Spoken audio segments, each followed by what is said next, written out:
Formal na pong inilunsad ang backyard gardening program sa Barangay Karusukan Sur naman at Barangay Karusukan Norte, Asingan, Pangasinan sa pamamagitan po ng pamamahagi ng libreng buto ng gulay sa mga kwalipikadong benepisyaryo.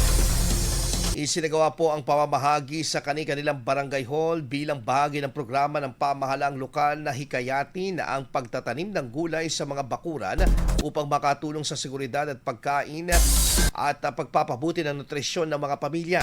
Prioridad ng nasabing programa na mabigyan ng mga buto ng gulay ang mga pamilyang may batang nakakaranas ng malnutrisyon at limitado lamang sa 100 benepisyaryo maaaring makatanggap ng libreng buto. Gayon din ang mga residenteng may bakuran at handang magtanim. Nilinaw din ng Municipal Agriculture Office ng nasabing bayan na hindi kinakailangang rehistradong magsasaka upang maging benepisyaryo ng nasabing programa.